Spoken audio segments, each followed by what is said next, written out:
Me ha parecido conveniente comenzar esta charla sobre la Divina Misericordia rezando primero, invocando al Espíritu Santo.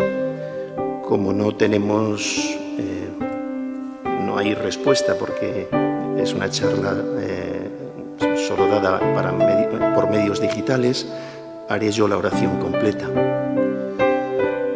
Ven, Espíritu Santo, llena los corazones de tus fieles y enciende en ellos el fuego de tu amor. Envía tu Espíritu, Señor, y todo será creado, y renovarás la faz de la tierra. Oh Dios, que has ilustrado los corazones de tus fieles con la luz del Espíritu Santo, concédenos ese mismo Espíritu para que sintamos rectamente y gocemos siempre de sus consuelos. Por Jesucristo nuestro Señor. Amén. Muy bien. Pues buenos días, buenas tardes, buenas noches, porque probablemente esto se vea y se escuche en distintos momentos. Me pidió don Raúl una pequeña charla sobre la Divina Misericordia en estos días en que estamos en torno a la fiesta, a la gran fiesta de la Divina Misericordia.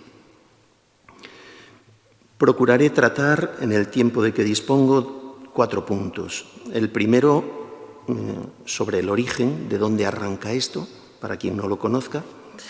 En el segundo, en qué consiste. En el tercero hablaré sobre la finalidad. Y en el cuarto, sobre las prácticas de culto. Son bastante conocidas, pero creo que merece la pena decir algo sobre cada una de ellas, aunque sea poquita cosa. Empezamos con el primer punto. ¿De dónde arranca esto? ¿De dónde procede? Esta devoción parte de unas revelaciones privadas que tuvo Santa María Faustina Kowalska, una monja polaca de la Congregación de las Hermanas de la Madre de Dios de la Misericordia. Ella vivió entre 1905 y 1938, es decir, 33 años. Como es tan frecuente en la historia de las revelaciones privadas, el Señor elige a una persona que reúne muchas condiciones para pasar por este mundo completamente desapercibida. En este caso se trata de una joven nacida en una familia pobre, tenía una salud muy frágil, una instrucción muy rudimentaria, y siendo ya religiosa tampoco tuvo ningún cargo relevante dentro de su congregación. Es más, a sí misma se tuvo por una persona muy miserable. Y el Señor en estas revelaciones, lo curioso es que le confirmó en esta apreciación suya, en varias ocasiones además. Ella llega a verse como la criatura más miserable de este mundo. En una cita del diario, en el punto 135, dice exactamente: «Soy la más miserable entre los pecadores». En el 440 dice: «No hay alma más miserable que yo». En el 1416, «Mi alma es la más miserable». Y decía que el Señor le confirma en esta apreciación suya. En el punto 881 el Señor le dice: «Eres muy miserable y a mí me ha agradado realizar la obra de la misericordia precisamente a través de ti, que eres la miseria misma». ¿Quién es esta monja? ¿Quién es esta religiosa? Pues era la tercera de 10 hermanos y a los 14 años comenzó a trabajar como sirvienta para poder mantenerse y para ayudar a su familia. Desde los 7 años sintió la llamada a la vida religiosa. A los 17 les insiste bastante a sus padres para que le den permiso para irse a un convento y ellos no le dan ese permiso, se lo niegan. Tras esa negativa pasan casi 2 años en los que Faustina trata de escapar a esa llamada. Si mis padres no me dejan, pues esto no vendrá de Dios. Y bien, empieza a tratar de vivir honestamente, pero como una chica más de la época. Hasta que un día, en medio de un baile, se le aparece el Señor y se pone junto a ella. Según lo cuenta en su diario, el Señor se le presentó martirizado, leo textualmente, despojado de sus vestiduras, cubierto de heridas, y le dijo lo siguiente: ¿Hasta cuándo me harás sufrir? ¿Hasta cuándo me engañarás? Pues bien, a partir de ese momento comienza su respuesta a esa llamada sin saber qué hacer, ni a dónde ir, ni qué pasos dar, ¿no? Ahora bien, tanto el Señor como la Virgen María van dirigiendo sus pasos. Los van dirigiendo literalmente. Ve inmediatamente a Varsovia, sal de la ciudad, pasa la noche en tal aldea, ve a hablar con este sacerdote. Después de varios intentos, es recibida en la que será su congregación hasta su muerte. Si bien después de haber sido aceptada, aún tardó un año en entrar en el convento de esta congregación de las Hermanas de la Misericordia, de la Madre de Dios, en Varsovia. Esta entrada tenía lugar en agosto de 1925, unos días antes de cumplir los 20 años, y ya pasaría allí el resto de su vida de religiosa, dentro de la congregación, no en Varsovia, porque estuvo en más de un convento. Y murió, como he dicho hace un momento, en 1938. Me gustaría hacer un repaso rápido del itinerario que siguió esta devoción. Cuando Santa Faustina muere, a los 33 años, pues en el convento nadie sabía toda la vida interior que ella había tenido fuera de sus directores espirituales y de las superioras del convento, ¿no? ¿Cómo empezó a extenderse esta devoción? Pues los inicios están en la exposición pública que se hace de la imagen que conocemos de Jesús misericordioso, esa imagen que nos acompaña, aunque no es esa exactamente, sino otra que fue pintada en primer lugar. Esta vendría después, posteriormente. La original fue expuesta en 1934 con motivo del Jubileo de la Redención que se había convocado en 1933 con motivo del 1900 aniversario de la Redención. 1933 hacía 1900 años de la muerte de Jesucristo. El Papa Pío XI convoca un año santo, un año jubilar, con motivo de la Redención, un año de la Redención, y con ese motivo es expuesta esa imagen tal como el Señor había pedido. Se expone en un santuario mariano, Ostrabrama, es el nombre, en la capital de Lituania, en Vilna, y a partir de ahí empieza a extenderse esta devoción. Siempre entre el pueblo, siempre entre laicos, aunque siempre, como ocurre en la Iglesia, como es de recibo en la Iglesia, al amparo de algún sacerdote. En 1938 muere Santa Faustina y en 1939, un poquito más ella muere el 5 de octubre, pues bien, podemos redondear, un año después se desata la Primera Guerra Mundial que empieza con la invasión de Hitler de Polonia. Tras la guerra, acaba la guerra, Polonia queda en el bando comunista y se establece un régimen comunista muy duro que dura hasta 1989.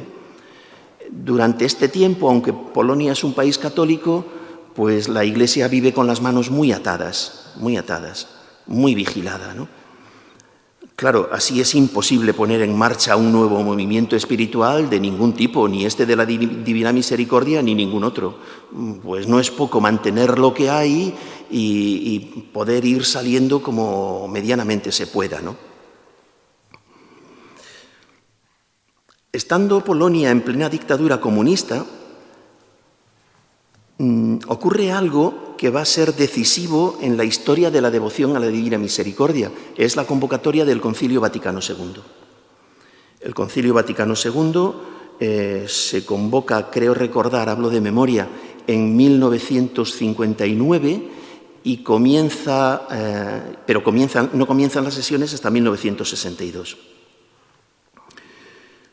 Pues bien, allí acuden obispos de todo el mundo y entre ellos acude un obispo de Cracovia que se llama Carlos Wojtyła. Era entonces obispo auxiliar de Cracovia. Él llega al concilio, se pone en marcha el concilio, Durante el tiempo que dura el concilio, él pasará de ser obispo auxiliar a ser nombrado titular de arzobispo de Cracovia. Y en ese tiempo que dura el concilio, hay un momento, no tengo la fecha ni sé decir quién, pero sí, el dato sí que en las fuentes consultadas parece ser bastante cierto. Hay un momento en que un obispo de Estados Unidos se le acerca y le dice: ¿tú eres el obispo de Cracovia? Sí. Oye, pues tengo muchísimo interés en conocer la vida y los hechos y la obra, si es que parece ser que la hay, de una mística de tu diócesis, una tal Sor Faustina. Y el obispo Wojtyła dice: no sé de lo que me estás hablando, no tengo ni idea, no sé nada. Sí, empieza a darle detalles, pero bueno, pues no te preocupes que cuando llegue a Cracovia yo me voy a enterar y ya podré decirte, ya tendré información. Efectivamente, cuando vuelve a Cracovia, indaga todo esto y ya se entera de qué es lo que hay detrás y, bien, pues ahí empieza el conocimiento por parte del que luego será Juan Pablo II de esta devoción, de estas revelaciones, de esta monja. ¿Cómo ha llegado la noticia a los Estados Unidos antes que al propio obispo de la diócesis de Santa Faustina? Pues ha llegado a través de muchos polacos que han huido con motivo de la guerra. Al desatarse la Segunda Guerra Mundial, el que puede y tiene medios suficientes se embarca y muchos, a distintos países, muchos van a Estados Unidos. Con ellos llevan esta devoción, allí prende, allí la Iglesia la va aceptando, todavía no es nada oficial, pero se le va dando curso y allí va creciendo. Entretanto, el obispo Wojtyła se informa bien de todo este asunto y, siendo ya el titular de su diócesis, pone en marcha el proceso de beatificación, de canonización de Santa Faustina, de la que luego será Santa Faustina, ¿no?, de Sor Faustina. Siendo ya cardenal, concluye el proceso y lo envía a Roma. En Roma sigue el curso ordinario en las causas de los santos y es bien conocido, ¿no?, que llega al pontificado el que será Juan Pablo II y recibe ese proceso. De tal manera que en 1993, el proceso que había iniciado el cardenal Wojtyła lo concluye beatificando a la beata Faustina Juan Pablo II. Es decir, la misma persona. El mismo que lo había iniciado en Polonia lo concluye en Roma. Después de la beatificación viene la canonización, que tiene lugar en el año 2000 en el marco del Gran Jubileo. Este es el itinerario de esta devoción. Así ha llegado a la Iglesia. A partir del año 2000 se instituye la fiesta, se le da carta de oficialidad, se incluye el segundo domingo de Pascua en la liturgia, etc., ¿no? En el punto siguiente, que había anunciado que era en qué consiste esta devoción, voy a entrar ya en él, pero antes creo que conviene decir algo sobre dos conceptos que aquí aparecen juntos. Uno es el amor de misericordia. El amor de misericordia, esto no insistiré en ello porque está muy explicado, ¿no?, consiste en que Dios se vuelca especialmente con nosotros, sus hijos, cuando nos ve en estado de precariedad. Cuando nos ve miserables, mezquinos, hundidos, rebozados en nuestra indignidad, sin ningún mérito para ser amados. Este es el amor de misericordia. En el diario de Santa Faustina hay multitud de citas en este sentido. Me gustaría señalar dos como muestra, pero son muchísimas, muchas, ¿no? En el punto 1146 podemos leer estas palabras: que los más grandes pecadores pongan su confianza en mi misericordia. Ellos más que nadie tienen derecho a confiar en el abismo de mi misericordia. Hija mía, escribe sobre mi misericordia para las almas afligidas. Me deleitan las almas que recurren a mi misericordia. A estas almas les concedo gracias por encima de lo que piden. No puedo castigar aún al pecador más grande si él suplica mi compasión, sino que lo justifico en mi insondable e impenetrable misericordia. Escribe: antes de venir como juez justo, abro de par en par la puerta de mi misericordia. No he leído el punto entero, es más largo. En el punto 1182 dice algo muy parecido. Tu miseria no es un obstáculo para mi misericordia. Hija mía, escribe que cuanto más grande es la miseria de un alma, tanto más grande es el derecho que tiene a mi misericordia, e invita a todas las almas a confiar en el inconcebible abismo de mi misericordia, porque deseo salvarlas a todas. En la cruz, la fuente de mi misericordia fue abierta de par en par por la lanza para todas las almas. No he excluido a ninguna. Me parece que estas palabras últimas, no he excluido a ningún alma, dichas por parte del Señor, tienen mucho peso, tanto que merece la pena que sean consideradas. Ninguna. No habla de ningún bautizado, no habla de ningún cristiano católico o no católico, no habla de ningún creyente o no creyente, habla de todas las almas. La fuente de mi misericordia fue abierta de par en par por la lanza de todas las almas. No he excluido a ninguna. Bien, este es el amor de misericordia. El otro concepto que me parece importante para saber situar toda esta devoción es el concepto de devoción, precisamente, ¿no? Dos maneras hay de entender lo que es una devoción. Una es como vocación, como encargo de Dios, como algo a lo que Dios llama a través de los afectos del corazón, a través de nuestra sensibilidad externa e interna. Esta es la devoción que podemos decir subjetiva, personal. Este es el concepto que solemos tener cada uno de nuestras devociones. Yo tengo devoción a tal santo, a tal advocación de la Virgen, etc., ¿no? Ahora, hay otra manera de entender la vocación, que es como descubrimiento de la importancia que algo tiene para mi vida espiritual, algo o alguien. Esta es la devoción objetiva, porque no se basa en los afectos particulares, sino en una realidad que es objetiva y que es necesaria para nuestra vida espiritual. Este concepto objetivo de devoción, esto pertenece al patrimonio común de todos los cristianos católicos. Estas son las devociones de la Iglesia. Y a ellas estamos llamados todos, ¿no? A ver, el amor a la Eucaristía, el amor a la Virgen María, el respeto y el amor y el esmero por la liturgia,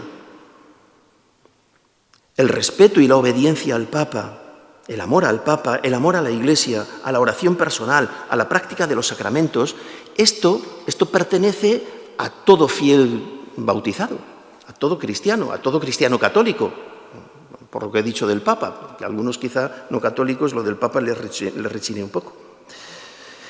Estas devociones generales luego después se particularizan de un modo o de otro, pero nadie se puede sentir excluido de ninguna de ellas.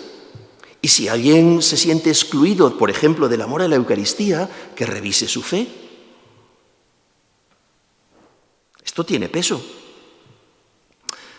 No sé, uno tendrá que ver si tiene que pertenecer o no a la adoración nocturna española, que es un movimiento eucarístico, en nuestro caso, ¿no? A las Marías de los Sagrarios, a los turnos de adoración perpetua donde están las capillas instaladas, a la adoración eucarística que hay en su parroquia, en las parroquias en donde se da, que son muchas, o tal vez a ninguna de todas estas cosas.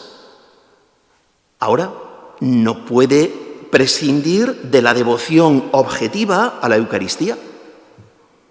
Si la devoción objetiva a la Eucaristía, la presencia real del Señor bajo las especies de pan y de vino, si eso no le dice nada, la fe está fallando. Lo mismo podríamos decir de la Virgen María, lo mismo podríamos decir de la palabra de Dios, de la liturgia, estas cosas y algunas otras que no he dicho, ¿no? Pues bien, esto ocurre con la misericordia divina. No es que la devoción a la misericordia divina es la que tenemos unos cuantos, que somos devotos de ello, porque esa imagen nos ha tocado el corazón. No es eso, no es eso. Es que si excluimos la devoción objetiva a la misericordia divina, nos estamos autoexcluyendo del amor de Dios. ¿No?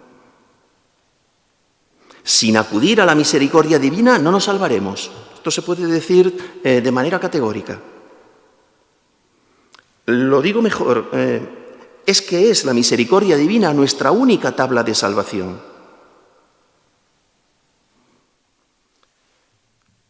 Paso ya al punto 2 que había anunciado. ¿En qué consiste la devoción a la divina misericordia? Ahora ya con mayúsculas, porque esa de la que he hablado es la devoción a la divina misericordia con minúsculas. No en este movimiento, no en los distintos movimientos que hay en torno a la espiritualidad de Santa Faustina, sino a la divina misericordia con minúscula. Ahora vamos con la divina misericordia con mayúscula. ¿En qué consiste? En acudir a Dios Padre apelando a su misericordia, poniendo como mediador a Jesucristo, invocando a Dios Padre, invocando en nuestra relación con Dios Padre los méritos adquiridos por Jesucristo en su dolorosa pasión. Los méritos adquiridos por sus tormentos físicos y psicológicos, lo que padeció en Gesemaní, los insultos y salivazos que recibió, los azotes, la corona de espinas, las llagas, el Vía Crucis, su muerte en la cruz, todo esto que acabamos de contemplar y que vamos a poner este broche ahora de la Divina Misericordia en el segundo domingo de Pascua. La petición que se ha acuñado, cuando rezamos la coronilla, por ejemplo, ¿no?, es por su dolorosa pasión. Es decir, por la dolorosa pasión de tu Hijo, Padre, ten misericordia de nosotros y del mundo entero. En eso consiste esta devoción, en acudir a la misericordia de Dios poniendo como mediador a Jesucristo en base a los méritos adquiridos por Él a lo largo de su pasión y de su cruz. ¿Hay alguna condición? Sí las hay. Hay 3 condiciones. La primera es la confianza. La confianza es absolutamente imprescindible para la misericordia, pues la misericordia de Dios no se toma con las manos, no es algo que yo voy y cojo, sino con un recipiente que me tiene que ser dado y con el que yo tengo que colaborar, que es mi confianza. Es lo único que se nos pide. Ven con tu confianza y yo llenaré ese recipiente de mi misericordia. Este modo de hablar de la misericordia como un recipiente es una expresión que en el diario de Santa Faustina se repite hasta 10 veces. Como he hecho antes, pongo una muestra. Dice el Señor en el punto 1485, «Mi misericordia es más grande que tu miseria y la del mundo entero. ¿Quién ha medido mi bondad? Por ti bajé del cielo a la tierra, por ti dejé clavarme en la cruz. Por ti permití que mi sagrado corazón fuera abierto por una lanza y abrí la fuente de la misericordia para ti. Ven y toma las gracias de esta fuente con el recipiente de la confianza. Jamás rechazaré un corazón arrepentido. Tu miseria se ha hundido en el abismo de mi misericordia. ¿Por qué habrías de disputar conmigo sobre tu miseria? Hazme el favor, dame todas tus penas y toda tu miseria, y yo te colmaré de los tesoros de mis gracias». La segunda condición es la contrición, el arrepentimiento sincero, hecho de corazón. Nos sirve la misma cita. Ven y toma las gracias de esta fuente con el recipiente de la confianza. Jamás rechazaré un corazón arrepentido. O esta otra. Escribe, hija mía, que para un alma arrepentida soy la misericordia misma.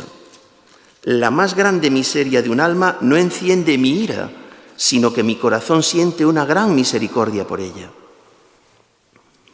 Tercera condición que se nos pone, la práctica de las obras de misericordia. Porque alcanzaremos misericordia en la medida en que nosotros la practiquemos. Esto es muy conocido por la Escritura. Esto y todo lo demás, vamos, no hay nada que sea parte de la Escritura. También voy a poner alguna muestra del diario, tomada del diario. Hija mía, si por medio de ti exijo de los hombres el culto a mi misericordia, tú debes ser la primera en distinguirte por la confianza en mi misericordia. Exijo de ti obras de misericordia que deben surgir del amor hacia mí. Debes mostrar misericordia al prójimo siempre y en todas partes. No puedes dejar de hacerlo, ni excusarte, ni justificarte. Te doy 3 formas de ejercer misericordia al prójimo. La primera, la acción. La segunda, la palabra. La tercera, la oración. En estas 3 formas está contenida la plenitud de la misericordia y es el testimonio irrefutable del amor hacia mí. Si recordamos las obras de misericordia, esas que nos ha enseñado la Iglesia, son tradicionales desde hace mucho tiempo y que siguen siendo actuales, están recogidas en el compendio del Catecismo. 7 corporales, 7 espirituales. Si las repasamos, veremos que ahí hay obras basadas en la acción, dar de comer al hambriento, por ejemplo. Hay obras basadas en la palabra, dar un consejo al que lo necesita. Hay obras basadas en la oración, rogar a Dios por vivos y difuntos. Estas 3 formas, acción, palabra y oración, por ese orden,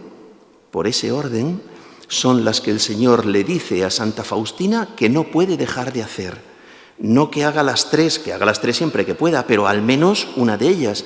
El día que no puedas, por la acción, con la palabra. El día que no puedas ni con acción ni con la palabra, al menos con la oración.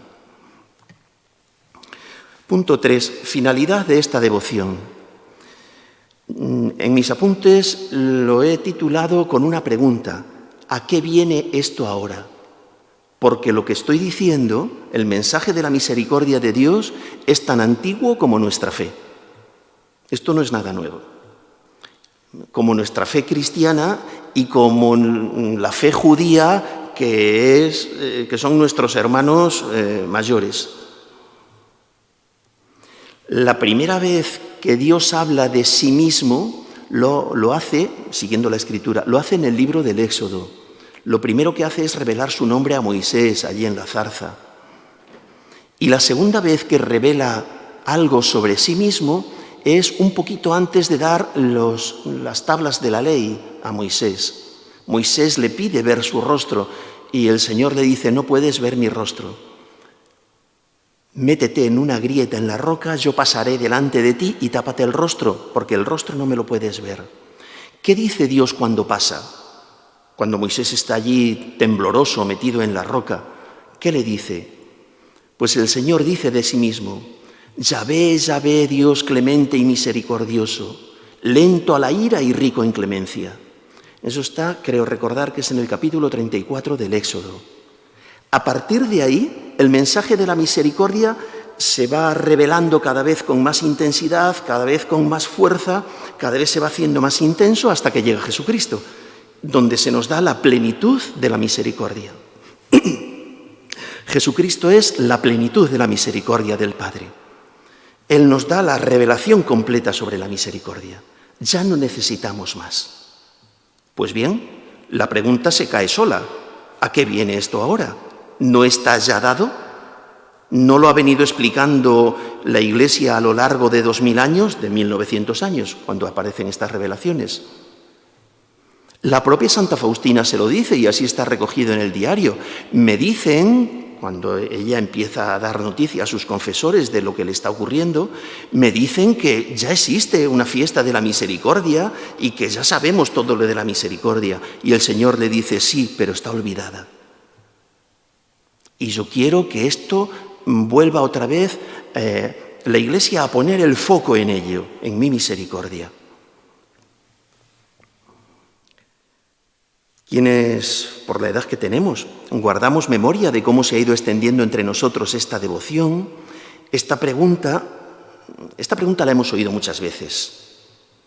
¿Esto no es una variante del corazón de Jesús? Porque es que se le parece mucho. La imagen no es igual, pero se le parece mucho. La jaculatoria, que es lo que se llama la firma, lo que viene ahí al final, en la parte baja del cuadro, a los pies de Jesucristo, Jesús, confío en ti, pues es la misma jaculatoria. Sagrado Corazón de Jesús, en ti confío. Las promesas son muy parecidas. Es más, El magisterio de los papas ha dicho que no podemos aspirar a más que al corazón de Jesús, a esa devoción. Hay un cardenal en el siglo XIX que se fomenta mucho la devoción al corazón de Jesús. La devoción al corazón de Jesús, según las revelaciones, Santa Margarita María de Alacoque, empieza en el siglo XVII, pero la intensidad tiene lugar en el XIX y también en el XX. Pues hay un cardenal muy conocido, muy célebre en el siglo XIX, el cardenal Louis Pi, francés, que define a la devoción al corazón de Jesús como la quinta esencia del cristianismo. Es decir, no podemos aspirar a más. No podemos aspirar a más que a entrar en comunión con el corazón de Jesús, que nuestro corazón entre en comunión con el corazón de Jesús. Esto no es algo parecido, no es un añadido, no es... ¿A qué viene esto ahora?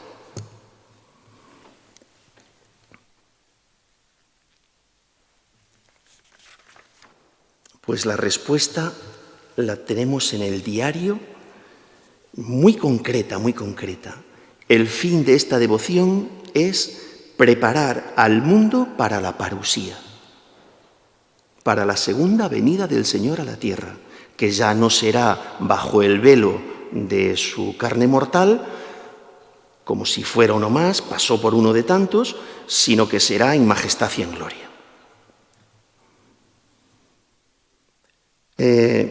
Esto que estoy diciendo, si fuera algo que hubiera que descubrir después de una investigación profunda, hubiera que hacer cábalas y demás, pues podría ponerse en duda. Pero no, para decir esto basta saber leer, es lo único que se necesita. Voy a leer del diario de Santa Faustina 4 puntos. Punto número 625. Por la noche, mientras rezaba, la Virgen me dijo: su vida debe ser similar a la mía, silenciosa y escondida.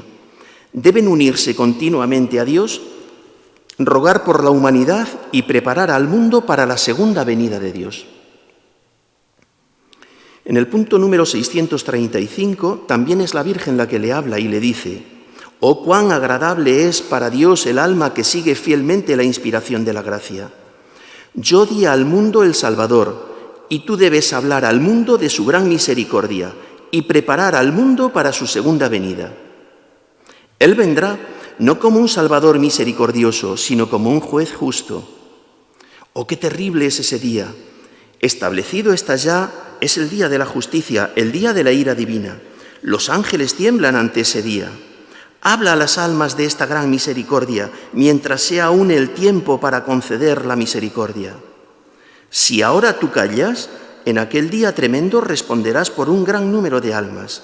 No tengas miedo de nada, permanece fiel hasta el fin y yo te acompaño con mis sentimientos. He leído 2 puntos en que quien le revela esto es la Santísima Virgen, pero también el Señor se lo dice de manera explícita. En el punto 429 le dice así, exactamente: prepararás al mundo para mi última venida. Y dice ella: estas palabras me conmovieron profundamente y aunque fingía que no las había oído, no obstante las comprendí bien y no tenía ninguna duda al respecto. Y de hecho ella también dice en el mismo punto que se cogió otro libro de espiritualidad para ocupar su mente y su corazón en otra cosa que no fuera esto que había oído al Señor. Pero el Señor se lo había dicho con toda claridad. Y el otro punto donde habla de esto es el número 1732 y dice: mientras rezaba por Polonia oí estas palabras: he amado a Polonia de modo especial, y si obedece mi voluntad, la enalteceré en poder y en santidad. De ella saldrá una chispa que preparará al mundo para mi última venida. He dicho que no hay mucho que investigar, no hay mucho, basta con saber leer, está dicho explícitamente. Lo que no está dicho explícitamente es cuál es esa chispa. Y se ha especulado bastante, esa chispa que saldrá de Polonia. Generalmente los estudiosos de esto vienen a coincidir en que esa chispa tiene nombre y se llama San Juan Pablo II, porque fue, junto con Santa Faustina, el gran apóstol de la misericordia divina. De hecho, San Juan Pablo II, la primera encíclica que escribe nada más llegar al pontificado, inmediatamente es sobre Jesucristo, sobre la persona de Jesucristo, ¿no? Redentor hominis. Y la segunda es la que dedica a la misericordia, apoyándose en muchas de estas cosas, si bien el tratamiento que tiene es teológico. No es el momento, ni podemos decir nada de todo esto, pero sí hay algo que el Papa recoge del diario de Santa Faustina en su encíclica, y es que califica a la divina misericordia, a la misericordia de Dios, como el mayor de sus atributos. Es algo que tenemos en las letanías de la misericordia divina, sacado del diario, el mayor de los atributos de Dios. A mí me parece que esto es mucho decir, y no sé si esto se podría decir por parte de los que no somos teólogos, si no fuera porque se lo ha dicho expresamente, por una parte el Señor, aceptando estas revelaciones, que a fin de cuentas son unas revelaciones privadas, pero muy importantes, pero por otra parte el magisterio pontificio del Papa, que eso sí es magisterio, ¿no? En Dives in Misericordia se dice expresamente, y además lo explica, ¿no?, que es el mayor atributo de Dios, lo que los hombres podemos decir de más calado de Dios, que Dios es misericordia. Él explica que Dios es misericordia porque no puede no ser fiel a sí mismo. Algo que también explica muchas veces y se nos dice muchas veces, ¿no? Bueno, vamos a ir terminando, aunque todavía queda un poquito de tiempo. En el punto 4 me gustaría que viéramos las prácticas del culto a la Divina Misericordia según esta espiritualidad. Son 6. Mejor dicho, son 5 más 1, trato de explicarme. 5 que son bien conocidas: la fiesta de la Divina Misericordia, segundo domingo de Pascua, la imagen de Jesús misericordioso, esta que nos acompaña, la novena a la Divina Misericordia, la coronilla o rosario de la Divina Misericordia y la oración de las 3 de la tarde. A estas 5 que expresamente se citan en el diario hay que añadir una más, que es el apostolado, la difusión de esta espiritualidad. El apostolado de estos mensajes dados a Santa Faustina es en sí misma una forma de dar culto a la Divina Misericordia. Me parece que también es importante. Vamos con la primera, la fiesta de la Divina Misericordia. Esta es la principal de estas prácticas de culto. Voy a leer algún punto. Es el segundo domingo de Pascua. La Iglesia tiene concedida indulgencia plenaria para ese día. En la época en que estamos viviendo se nos ha abierto mucho lo de las indulgencias plenarias, ¿no?, con el motivo de la pandemia que padecemos. Por cierto, una de las prácticas es el rezo de la coronilla, el Vía Crucis, el Santo Rosario, la adoración eucarística, quien pueda, etc. Y una de ellas es esta. A diario podemos estar ganando una indulgencia plenaria, siempre cumpliendo las condiciones establecidas por la Iglesia. Bien. Leo el punto 570 del diario. Una vez vi al Señor Jesús con una túnica clara. Eso fue en el invernadero. Escribe lo que te diré, le dice el Señor. Mi deleite es unirme a ti. Espero con gran ansia y añoro este momento en que habitaré sacramentalmente en tu convento. Mi espíritu descansará en aquel convento. Está hablando de una congregación nueva. Bendeciré especialmente las inmediaciones donde estará el convento. Por amor hacia ustedes alejaré todos los castigos que la justicia de mi Padre administra merecidamente. Hija mía, he inclinado mi corazón hacia tus súplicas. Tu tarea y empeño aquí en la tierra es implorar la misericordia para el mundo entero. No encontrará ningún alma la justificación hasta que no se dirija con confianza a mi misericordia. Y por eso, el primer domingo después de Pascua ha de ser la fiesta de la misericordia. Ese día los sacerdotes han de hablar a las almas sobre mi misericordia infinita. Punto 699. Una vez oí estas palabras: hija mía, habla al mundo entero de la inconcebible misericordia mía. Deseo que la fiesta de la misericordia sea refugio y amparo para todas las almas, y especialmente para los pobres pecadores. Ese día están abiertas las entrañas de mi misericordia. Derramo todo un mar de gracia sobre las almas que se acercan al manantial de mi misericordia. El alma que se confiese y reciba la Santa Comunión obtendrá el perdón total de las culpas y de las penas. En ese día están abiertas todas las compuertas divinas a través de las cuales fluyen las gracias. Que ningún alma tema acercarse a mí, aunque sus pecados sean como escarlata. Mi misericordia es tan grande que en toda la eternidad no la penetrará ningún intelecto humano ni angélico. Todo lo que existe ha salido de las entrañas de mi misericordia. Cada alma respecto a mí meditará mi amor y mi misericordia por toda la eternidad. La fiesta de la misericordia ha salido de mis entrañas. Deseo que se celebre solemnemente el primer domingo después de Pascua. La humanidad no conocerá la paz hasta que no se dirija a la fuente de mi misericordia. Hace unos días el Papa Francisco ha repetido esta cita del diario. La humanidad no conocerá la paz hasta que no se dirija a la fuente de mi misericordia. Me parece que también tiene el peso suficiente como para meditarla. Punto 965. Las almas mueren a pesar de mi amarga pasión. Les ofrezco la última tabla de salvación, es decir, la fiesta de mi misericordia. Si no adoran mi misericordia, morirán para siempre. Y el último punto que leo, hay muchos más, Hija mía, di que esta fiesta ha brotado de las entrañas de mi misericordia para el consuelo del mundo entero. La segunda forma de culto es a través de la imagen. Prometo que el alma que venere esta imagen no perecerá. Me parece que es lo suficientemente importante como para repetirlo. Prometo que el alma que venere esta imagen no perecerá. También prometo ya aquí en la tierra la victoria sobre los enemigos y sobre todo a la hora de la muerte. Yo mismo la defenderé como mi gloria. Es el punto número 48 del diario. Punto número 327.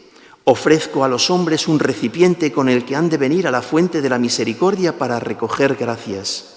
Habíamos dicho que ese recipiente era la confianza, pues en esta ocasión dice, es esta imagen con su firma. Jesús, en ti confío. Punto 570. Por medio de esta imagen colmaré a las almas con muchas gracias. Por eso que cada alma tenga acceso a ella. Dentro del punto 742, que es un punto largo, tomo solamente estas palabras. A través de esta imagen concederé muchas gracias a las almas. Ella ha de recordar a los hombres las exigencias de mi misericordia, porque la fe sin obras, por fuerte que sea, es inútil. Creo que no es necesario decir que aquí no hacemos magia.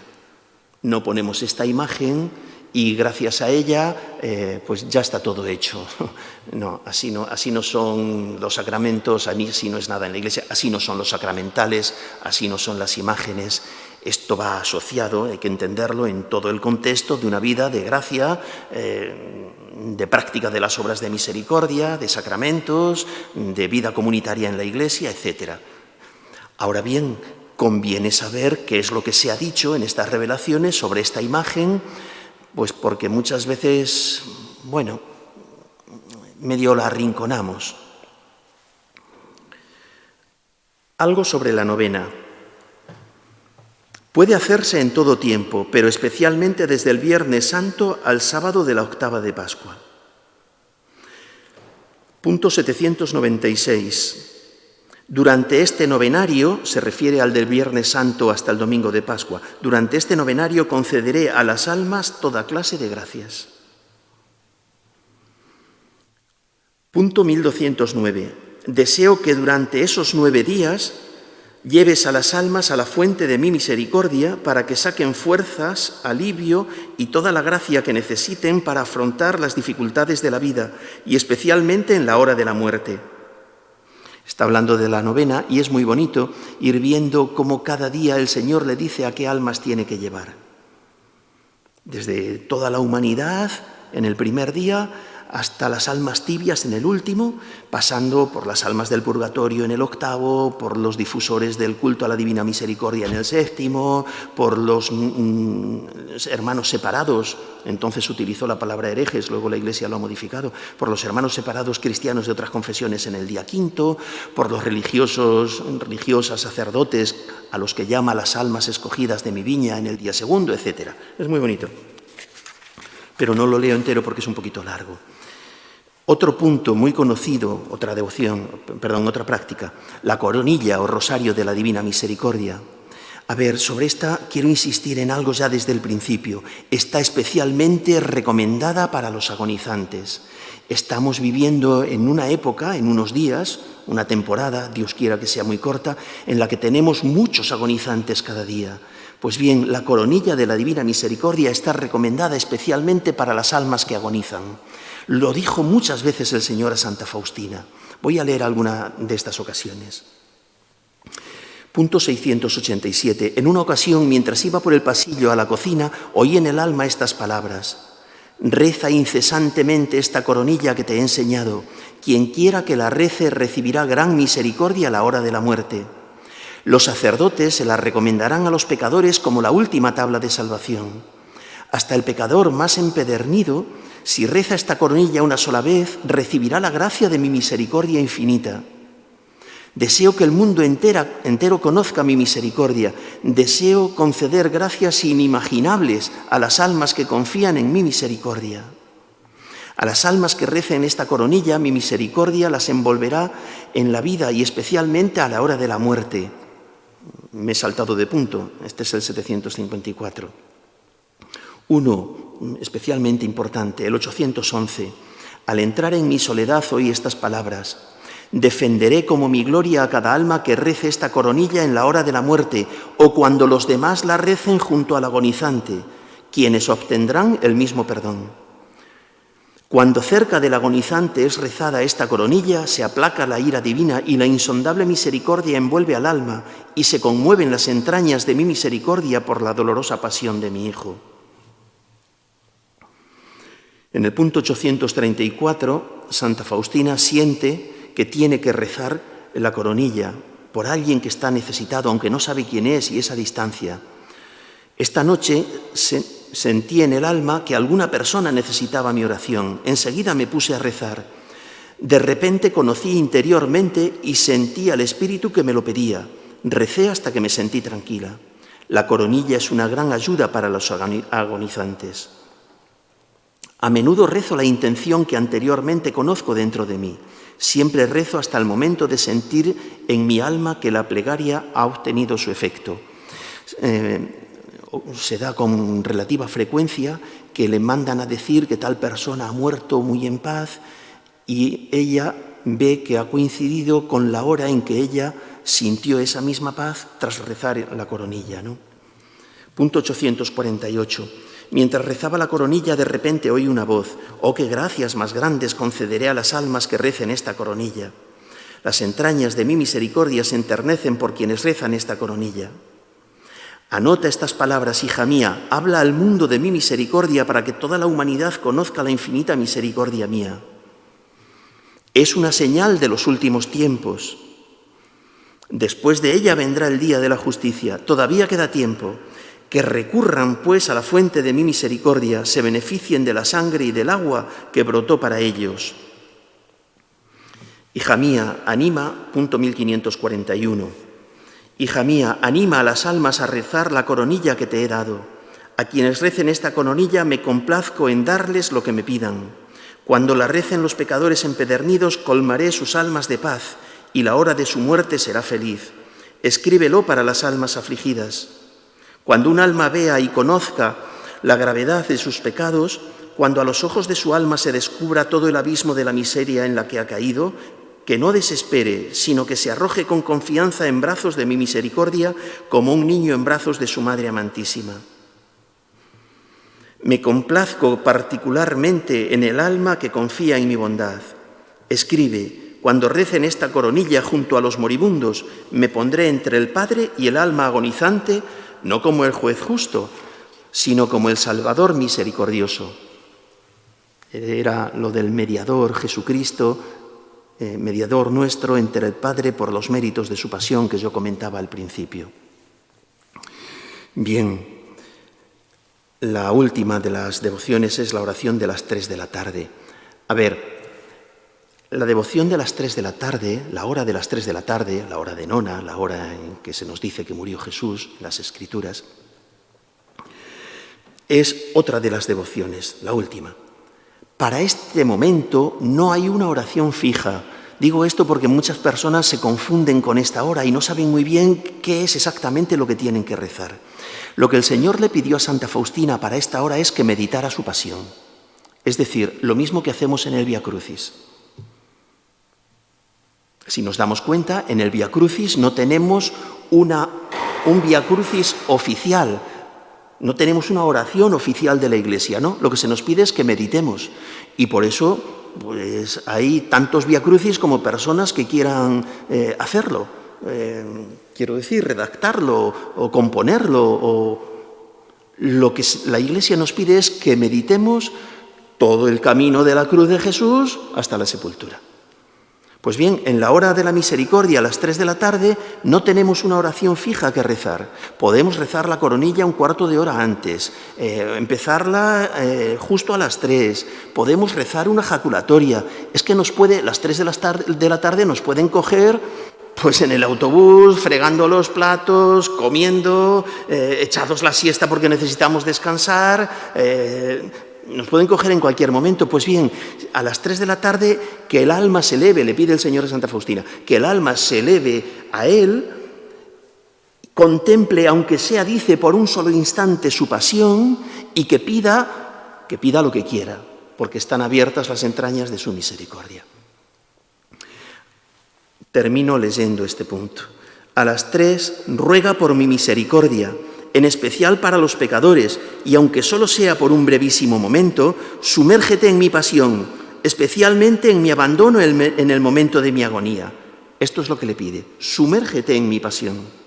Esta es la hora de la gran misericordia para el mundo entero. Te permitiré penetrar en mi tristeza mortal.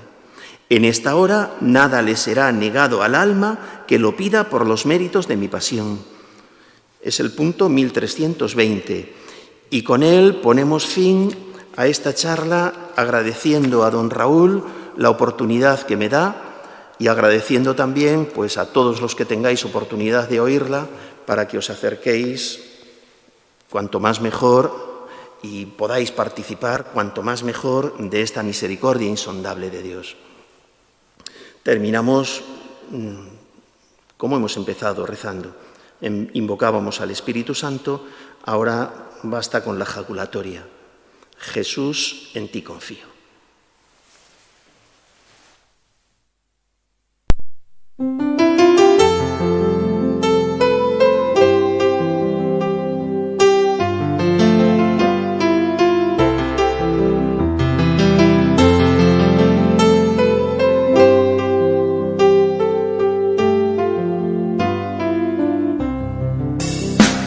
Jesús, en vos confío, Jesús, en vos confío, divina misericordia, en vos confío, en vos confío, en tu divina presencia, Jesús misericordioso. Venimos todos tus hijos, confiados en tu grandeza, aurora resplandeciente, rayo de amor infinito.